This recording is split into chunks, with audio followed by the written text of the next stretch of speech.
성도들은 절기를 지킴으로 인해서 하나님의 사랑을 경험하고 또 기억하고 그렇게 됩니다. 오늘은 봄의 절기인 유월절, 무교절 그리고 첫 단의 절기 중에서 유월절과 관련된 것을 먼저 나눠 보도록 그렇게 하겠습니다. 유월절이 이제 왜 고난주간과 관련이 있는지, 또 무교절이 왜 예수님의 십자가와 관련이 있는지, 첫 단의 절기는 왜 부활과 부활절과 관련이 있는지, 이런 것들을 저희들이 함께 생각해 보려고 그럽니다. 오늘은 이제 유월절인데요. 출애굽기 12장 1절부터 14절까지 말씀에 보면 이스라엘의 중요 절기가 나오고 있습니다. 또 레위기 23장에도 나와 있죠. 레위기 23장 5절에는 특별히 이제 유월절에 대해서 말씀하고 있습니다. 레위기 23장에 보면 첫째 달 열 나흔 날 저녁은 여호와의 유월절이요, 이렇게 말씀하고 있습니다. 첫째 달 열 나흔 날 저녁은 여호와의 유월절이요. 유월절은 무교절과 첫 단의 절기와 더불어서 봄의 절기를 이루는 세 개의 절기 가운데 첫 번째입니다. 하나님의 애굽에서 행한 10가지 재앙은 피로 시작해서 피로 끝납니다. 첫 재앙이 물이 피가 되는 것이고, 마지막 10번째 재앙은 애굽의 모든 장자와 동물의 첫 새끼가 죽는 그런 재앙이었죠.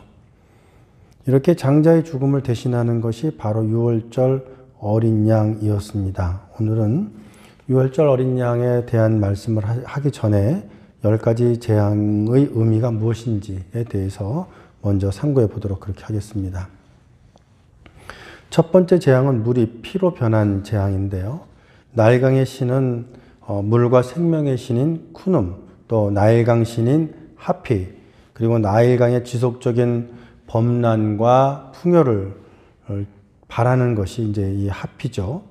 그리고 나일강의 핏줄로 가진 오시리스, 최고의 신입니다. 그리고 다곤 신이 있습니다. 물고기처럼 생겼죠. 그래서 이 다곤 신은 머리는 물고기처럼 생겼고 몸은 사람의 몸을 하고 있는, 여인의 몸을 하고 있는 이제 그런 모습을 갖추고 있습니다. 바로 이렇게 그들의 물과 생명의 신, 또 자신의 생명의 젖줄이라 할 수 있는 나일강의 신 하피, 이것을 하나님께서 심판하시는 것이죠. 이렇게 심판하는 것을 통해서 애굽의 경배의 대상이 부끄럽게 됩니다. 그리고 오직 하나님만이 생명을 주관하시는 분이다라는 것을 알게 되는 것이죠. 두 번째 재앙은 개구리 재앙입니다. 개구리 재앙 역시도 우상에 대한 심판인데요. 특별히 이 개구리 신을 가리켜서 다산의 신이다, 헤게트, 이렇게 말하고 있습니다. 애굽의 다산의 상징의 신이죠.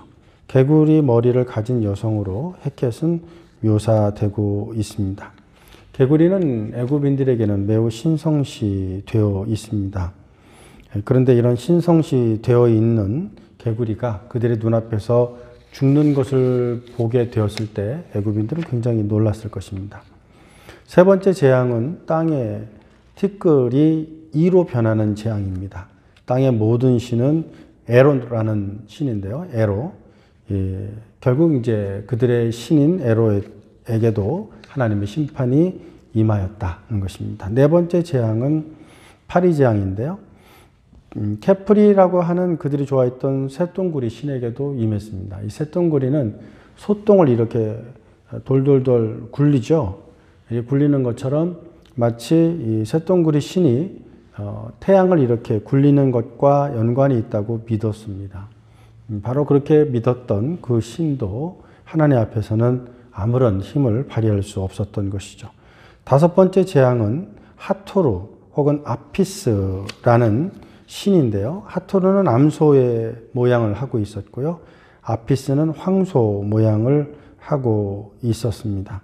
다산의 상징이기도 하죠. 무네비스라는 신은 암소인데 뿔을 가지고 있는 그런 모습을 갖추고 있습니다.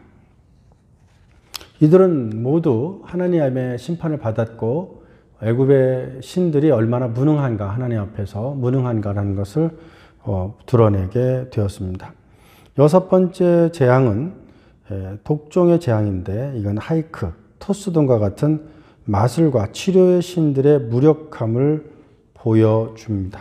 그래서 술객들은 독종으로부터 이 애굽 백성을 막을 수 없었던 것을 통해서 하나님의 능력이 얼마나 놀라운가를 보여줍니다. 그 다음에 이제 일곱 번째 재앙은 우박 재앙이고 여덟 번째 재앙은 메뚜기 재앙입니다. 이 우박은 생명의 여신인 이시스를 심판하는 것이라고 볼 수 있습니다. 또한 세스라는 신은 폭풍 속에서 자신을 나타내는 신이기도 한데요. 이런 우박과 메뚜기 재앙을 통해서 그들의 폭풍 속에서 힘을 발휘하는 세스 신이 얼마나 무능하고 무력한가, 또 생명의 여신인 이시스가 얼마나 무능한가라는 것을 보여줍니다. 또한 날씨를 주관하고 있다고 생각하는 여러 신들이 애굽인들이 섬기고 있었는데요.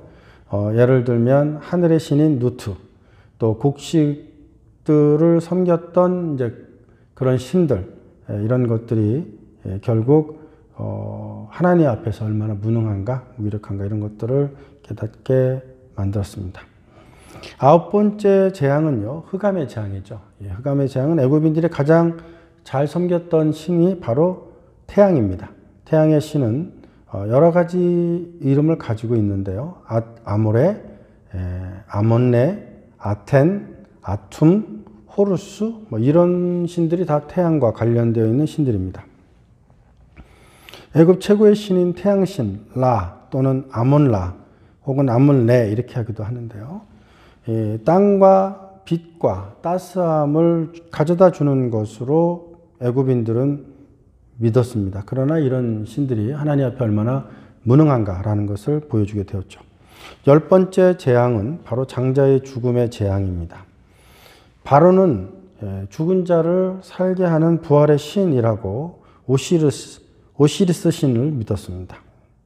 또한 애굽의 아문을 심판하기도 했는데요. 애굽의 아문은 바로 양입니다. 양신이에요. 애굽인들의 가장 경배했던 신이 양이었어요. 그 양을 잡아서 죽임으로 인해서 그들의 신이 얼마나 무능한가라는 것을 보여주고 있습니다. 또 마지막으로 장자가 죽는 재앙이 바로 이제 열 번째 재앙인데요. 바로의 신성을 공격하는 것이었습니다. 애굽인들은 바로를 생명을 주는 오시리스 신과 태양신의 화신이라고 믿었어요. 그래서 바로의 임무는 신들의 은총을 유지하고 질서의 여신인 마아트의 법을 집행하는 것이었습니다. 자신들이 믿고 있는 신들을 섬기는 화신으로 혹은 신들의 화신으로 믿었던 바로, 그의 아들이 죽음으로 인해서 자기 아들의 죽음마저도 막지 못하는 그런 무능한 자였다는 것을 드러내게 되었죠. 또 그의 아들은 신성한 통치자로서 바로의 자리를 계승할 자였는데, 그래서 어떤 애굽의 어떤 아들과도 구별될 수밖에 없었던 그런 왕이었는데, 왕의 자식이었는데 죽죠. 결국 이 일을 통해서 여호와만이, 하나님만이 홀로 죽음과 삶을 주관하시는 절대적인 하나님이시라는 사실을 애굽인들에게 보여주었습니다. 우상을 섬긴다라는 것이 얼마나 허무한 일인가를 애굽의 10가지의 재앙을 통해서 하나님께서 극명하게 보여주셨습니다. 또한 이 일을 통해서 하나님만이 온전한 하나님이심을 또한 보여주셨습니다. 바로라는 왕은 왕이라는 뜻이요, 킹이라는 뜻이요, 한국말로는 파라오 이렇게 불러지기도 합니다. 이 파라오 혹은 바로가 얼마나 하나님 앞에 무능한가라는 사실을 극명하게 드러낸 것이 바로 유월절에 있었던 10가지 재앙이었습니다. 유월절의 양은 이스라엘의 장자를 살리기 위해 죽었지만 그 죽음은 동시에 애굽 백성에게 임할 죽음에 대한 확실하면서도 엄중한 경고이기도 했습니다.